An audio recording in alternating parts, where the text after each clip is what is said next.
आज इथे मी 15 ते 20 मिनिटात 10 जणांसाठी पाटवडीची भाजी बनवलेली आहे। पण ही बेसनाची पाटवडी नाही आहे, वेगळ्याच कुठल्यातरी भाजीची पाटवडी आहे। तुम्ही बघा कुठल्या याची आहे ते, आणि चवीला अगदी भन्नाट जबरदस्त अशी लागते। नॉनव्हेजपेक्षा तर अगदी अप्रतिम अशी लागते, खूप छान लागते। तर कशी बनवलेली आहे आणि कुठल्या भाजीची बनवली ते आपण समोर व्हिडिओत बघूनच घेऊया। त्याआधी तुम्ही जर ही रेसिपी फेसबुकवर बघत असाल तर माझ्या पेजला फॉलो करा, आणि यूट्यूबवर बघत असाल तर माझ्या चॅनलला सबस्क्राईब करा। त्याचबरोबर लाईक, शेअर आणि कमेंट नक्की करा, आणि व्हिडिओ पूर्ण बघा। तर इथे सगळ्यात पहिले मी घेतली आहे लौकी। ही लौकीची पाटवडी आहे, खायला अगदी जबरदस्त लागते। जे लोक लौकी खात नाही त्यांच्यासाठी तर हा एक खूप छान उत्तम पर्याय आहे। तर लौकी किसून घ्यायची। या किसणीमध्ये 3 प्रकारचे जाड, मीडियम आणि बारीक, तर मी मीडियम याच्याने किसून घेतलं आहे। त्यानंतर आपल्याला याचं पाणी पूर्ण काढायचं आहे। हाताने पिळाल तर थोडं ना थोडं पाणी राहतं, म्हणून काय करायचं, असा कॉटनचा कपडा घ्यायचा सुतीवाला, त्यात हे पूर्ण जो आपण किसलेला किस आहे तो टाकायचा लौकीचा, आणि त्याला छान पिळून काढायचा। आपल्याला ते पाणी फेकायचं नाही आहे, आपण तो पाणी भाजीतच यूज करणार आहोत। तर आधी याला छानपैकी पूर्ण पाणी काढून घ्यायचं आहे पिळून।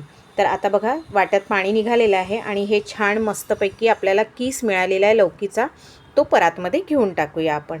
तर आता याला पूर्णपणे काढून घेते, मस्त असा पाणी राहिलेलं नाही आहे।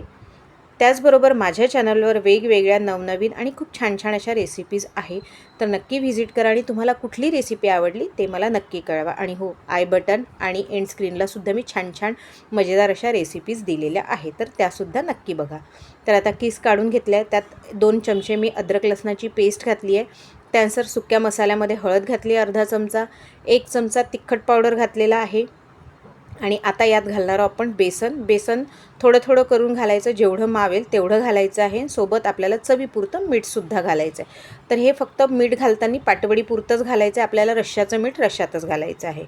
तर इथे मी पाटवडीचं मीठ, जी पाटवडी बनायचं तेवढं मीठ घातलेलं आहे, आणि आता याला मिक्स करून घेते। थोडं मी 2 चमचे, म्हणजे मोठ्या चमच्याने 2 चमचे, छोट्या चमच्याने बघितलं तर 4 चमचे असं बेसन घालून घेतलेलं आहे। आता पहिले मिक्स करून घेते व्यवस्थित असं, आणि त्यानंतर अजून लागलं तर मी अजून घालते। यात आपल्याला गुठळ्या बनायची काही भीती नाही, काही नाही, अगदी सोप्या पद्धतीने बनतं, आणि ग्रेव्हीसुद्धा सोबतच बनते आहे। तर ती कशी ते समोर तुम्हाला व्हिडिओत दिसेलच। त्याबरोबर मी 10-15 दिवस व्हिडिओ टाकले नाही, त्याबद्दल सॉरी। माझ्या घरी पण थोड्याशा मुलींच्या तब्येती खूप जास्त खराब झाल्या होत्या, काजण्या झाल्या होत्या, त्यामुळे मी व्हिडिओ टाकलेले नाहीत, त्याबद्दल सॉरी। आता मी अजून वरतून 2 चमचे बेसन घालून घेतले, छान गोळा बनलेला आहे। आता या गोळ्याला काय करायचं आहे, आपल्याला थापून घ्यायचं आहे। तर मी अशी प्लेट घेतलेली आहे, त्याला ऑइलनी ग्रीस करून घेतलेलं आहे व्यवस्थित असं, आणि त्यात आपल्याला हे स्प्रेड करून घ्यायचं आहे। तर हा गोळा यात टाकून छानपैकी स्प्रेड करायचा आहे। जेवढी तुम्हाला पाटवडीची जाडी हवी आहे त्यानुसार तुम्ही त्याला पसरवून घ्यायचं आहे। तर मी स्पॅच्युलाच्या साहाय्याने व्यवस्थित असं पसरून घेते, तुम्ही हवं तर हाताने सुद्धा पसरू शकता। तर मी असं पसरून घेते। अर्धा ताट मोठी ताटली आहे त्याच्याने झालेलं आहे।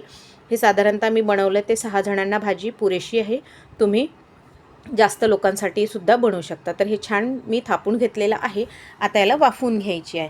तर इथे मी कढई घेतली आहे, कढईमध्ये मी एक छोटं वाटं ठेवलं आहे, माझ्याकडे स्टँड नाही आहे तर मी वाटं ठेवलेलं आहे, त्यात पाणी घालून घ्यायचं आहे आपल्याला।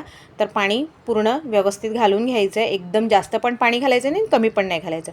त्यात 1 मीडियम साईजचा कांदा घातलेला आहे, 2 टोमॅटो घातलेले आहेत, आणि याला आपल्याला स्टीम करून घ्यायचं आहे, म्हणजे ग्रेव्हीसुद्धा यातच व्यवस्थित बनते, वेगळे कांदे टमाटर वगैरे आपल्याला भाजायची गरज नाही। सोबत यात अद्रक लसूणसुद्धा तुम्ही घालून घेऊ शकता, पण मी अद्रक लसूण वेगळं वाटलेलं आहे, आधीच पेस्ट होती म्हणून मी यात घातलेलं नाही।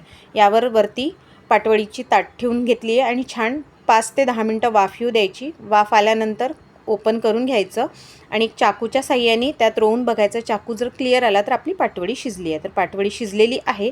आता गार होतपर्यंत मी झाकून ठेवते। गार झाल्यानंतर याला ओपन करते आहे व्यवस्थित असं। गार तर झालेलं नाही, त्याची वाफ येतेच आहे, पण भाजी लवकर बनवायची होती म्हणून मी काढून घेतली। तर आता पाटवडी बाजूला ठेवली, ती थंड झाल्यानंतर त्याचे काप करून घेते। आता हे कांदे टोमॅटो अद्रक लसूण आणि थोडंसं कोथिंबीर घालून ही याची पेस्ट मी बनवून घेतली आहे। जी कढई मी यूज केली होती त्याच कढईत मी पाणी बाजूला काढलं, कारण की त्यात कांदा टोमॅटो शिजलेला आहे, त्याची पण छान चव येते। तर त्याच कढईत तेल घेतलं आहे, मसाला घालून घेतला आहे, वाटण जे वाटलेलं होतं ते छान झाकून शिजलेलं आहे, शिजवलं आहे। आता तोपर्यंत ही पाटवडी पण थंड झाली, याचे काप करून मीडियम साईज तुम्हाला जसे छोटे मोठे हवे आहेत तशासारखे मी करून घेतले। तुम्ही याला तळून स्नॅक्ससारखं सुद्धा खाऊ शकता, किंवा भाजीसुद्धा बनवू शकता। तर इकडे आपला बघा ग्रेव्ही जो मसाला वाटण टाकलेला होता तो छान शिजलेला आहे। व्यवस्थित असं मिक्स करून घ्यायचं एकदा परत, म्हणजे तळाला लागायला नको. मीडियम आचेवरच आपल्याला हा मसाला छान भाजून घ्यायचा आहे, कारण की यात जो अद्रक लसूण थोडं कच्चं होतं ते मला शिजवायचं आहे. तुमच्याकडे आलं लसूण तुम्ही सोबतच कांदा टोमॅटोबरोबर शिजवलं तरीही चालतं. तर परत एकदा झाकून मी छान व्यवस्थित शिजून घेतलं आहे आणि पूर्ण मसाल्याला बघा छान तेल सुटलेलं आहे, म्हणजे आपला मसाला रेडी झालेला आहे. तर खूप छान असा सुगंध, अगदी अप्रतिम. भाजी तर एक नंबर अशी लागते, खूप चविष्ट अशी लागते. नेहमीच्या पाटवडीपेक्षा काहीतरी वेगळं आणि खूप भन्नाट अशी ही भाजी लागते. तर छान मी खालतून खोरून घेतलेलं आहे, थोडंसं आजूबाजूला लागलं होतं तर, आणि व्यवस्थित घोटून घेते आहे. त्याचबरोबर आता हे मिक्स झाल्यानंतर आपल्याला यात सुके मसाले घालायचे आहे. पाटवडीत आपण मसाले घातले, आता फक्त रश्श्यापुरते आपल्याला सुके मसाले यात घालायचे आहे. तर आता सगळ्यात पहिले मी अर्धा चमचा हळद घालून घेतलेली आहे.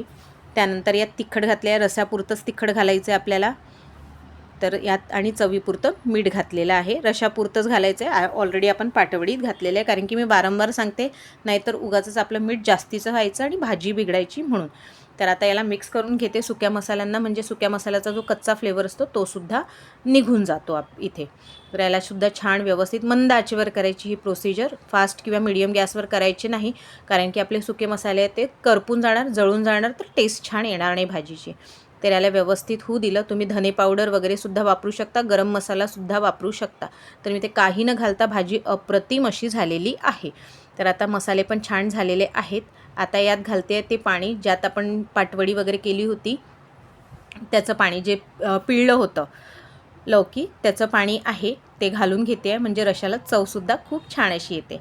ते सुद्धा घालून घेतलं आहे आणि कढईत जे आपण कांदा टोमॅटो शिजवले होते ते सुद्धा पाणी रशात मी वापरलेलं आहे. तर आता काय करते, यात टाकलेलं आहे ते बघा, जे पाणी मी शिजवले होतं कांदे टोमॅटो ते सुद्धा मी घालून घेते आहे, म्हणजे आपल्या भाजीला चव खूप छान अशी येते. काहीच वेस्ट होत नाही आणि कमी भांडे निघता, आपला हा पसारा निघता, अगदी चटपटीत झटपट अशी भाजी बनते. तर आता रश्श्याला छान उकळी येऊ द्यायची. उकळी आल्यानंतर पाटवडी टाकायची. तर छान रश्श्याला खदखदून उकळी आलेली आहे. आता ज्या पाटवडीचे पीसेस केले आहे ते मी टाकून घेते आहे पूर्ण, आणि याला छान मस्त उकळू देते. 3 ते 4 मिनटं आपल्याला याला उकळू द्यायचं आहे, म्हणजे पाटवडीसुद्धा आतपर्यंत रस्सा जातो, पाटवडी फुटणार नाही. पण जास्त वेळ फिरवायचं नाही, अगदी हळूवारपणेच फिरवायचं. एकदा फिरवलं तरी पुरेसं आहे, जास्त फिरवायचं नाही. तर खूप छान अशी भाजी झालेली आहे. थोडंसं उकळू देते, छान शिजते. तुम्हाला रस्सा जसा पातळ घट्ट हवा आहे त्यानुसार तुम्ही करू शकता. जर तुमचा रस्सा पातळ झाला असेल तर थोडंसं बेसन पाण्यात घोळून तुम्ही स्लरी करून ते टाकू शकता, म्हणजे रस्सासुद्धा घट्ट होतो. त्यानंतर भाजी उकळल्यानंतर मी कोथिंबीर घातल्या, एकदा उकळी येऊ दिली खूप छान अशी, आणि सरते शेवटी घालते आहे थोडीशी कसुरी मेथी घालते. माझी भाजीची चव अप्रतिम अशी लागते. तर भाजी इथे शिजलेली आहे, रस्सा पण छान दाट झालेला आहे. तसं तर तुम्हाला स्लरी घालायची काहीच गरज पडणार नाही. ऑलरेडी त्या आपण जे रस्सा पाणी टाकलेलं त्याच्याने आणि या पाटवडीच्या त्याच्यात जो शिजतो त्याच्यानेच रस्सा खूप छान घट्ट येतो. तर आता हे छान भाजी झालेली आहे, सर्व करते. भाकरीबरोबर खा, भाताबरोबर खा, खूप छान अशी लागते. अगदी 15 ते 20 मिनटात 10 जणांची भाजी झटपट अशी बनते. तर कशी वाटली रेसिपी ते मला नक्की कळवा. तर हे बघा भाजी झालेली आहे, मी थोडा वेळ झाकून ठेवते आहे, त्यानंतर याला सर्व करते. तर भाजी बघा किती मस्त अशी दिसते आहे, चवीला तर अप्रतिम. कोणी म्हणणार नाही, जोही तुमच्याकडे पाहुणा येईल त्याच्यासाठी बनवाल किंवा घरी जरी बनवाल तरी सगळेजण खाणारे तुमची तारीफच करत राहणार, एवढी अप्रतिम चविष्ट अशी भाजी लागते. तर पाटवडी बघा वड्या पण फुटलेल्या नाहीत आणि अगदी सॉफ्ट वड्या झालेल्या आहेत इथे. तर आता इथे वाढून घेते आहे मी, बघा हे मस्त अशी झालेली आहे, चमचमीत अशी भाजी झालेली आहे.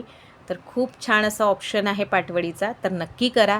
मित्रांना पण शेअर करा, फॅमिलीमध्ये सुद्धा शेअर करा, आणि तुम्हाला ही रेसिपी कशी वाटली ते मला कमेंट करून नक्की कळवा आणि एक लाईक नक्की करा. तर भेटूया पुढच्या रेसिपीत, तोपर्यंत बाय.